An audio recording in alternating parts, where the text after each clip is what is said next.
எத்தனை மணி நேரத்திற்கு ஒருமுறை பேடை மாற்ற வேண்டும்? மருத்துவர்கள் விளக்கம். மாதவிடாய் காலத்தில் பெண்களுக்கு இயற்கையாக ஏற்படும் இடுப்பு, கால், வயிறு, முதுகுவலி ஒருபுறம் ஆளையே வலுவிழக்க செய்கிறது என்றால், மறுபுறம் நாம் பயன்படுத்தும் துணி, நாப்கின், மென்ஸ்ட்ருவல் கப் அசௌகரியத்தை தந்து மேலும் நம்மை இன்னலில் ஆழ்த்துகிறது. இப்படியான சூழலில் நாம் சில மாற்றங்களை செய்வதன் மூலம் பல பிரச்சனைகளை தவிர்க்கலாம் என்கின்றார் SRM குளோபல் மருத்துவமனையின் மகப்பேறு மருத்துவர் சரஸ்வதி.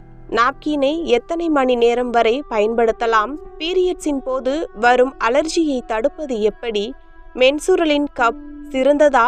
போன்ற கேள்விகளுக்கு மருத்துவர் கூறும் பதிலை பார்ப்போம். நாப்கினை எத்தனை மணி நேரம் வரை பயன்படுத்தலாம்? பீரியட்ஸின் போது பெரும்பாலான பெண்கள் நாப்கினை தான் பயன்படுத்துகிறார்கள். ஆனால் ஒரு நாளைக்கு எத்தனை நாப்கினை மாற்றுகிறார்கள் என்பதுதான் இங்கு விவாதிக்கப்பட வேண்டியதாக இருக்கிறது. காரணம், சிலர் நாப்கின் முழுமையாக நனைகிற வரை மாற்றுவதில்லை.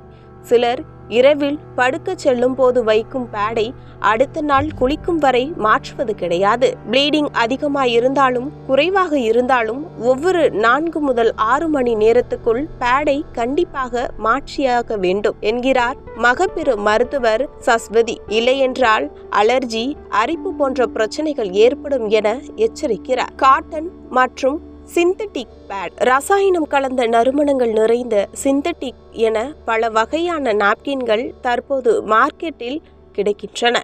ஆனால் வாசனையற்ற மற்றும் காட்டன் பேடுகளை பயன்படுத்துவதுதான் சிறந்தது என்கின்றார்கள் மருத்துவர்கள். அலர்ஜியை தடுப்பது எப்படி? மாதவிடாய் நாட்களில் அந்தரங்க பகுதிகளில் ஏற்படும் எரிச்சலும் பொதுவானவைதான்.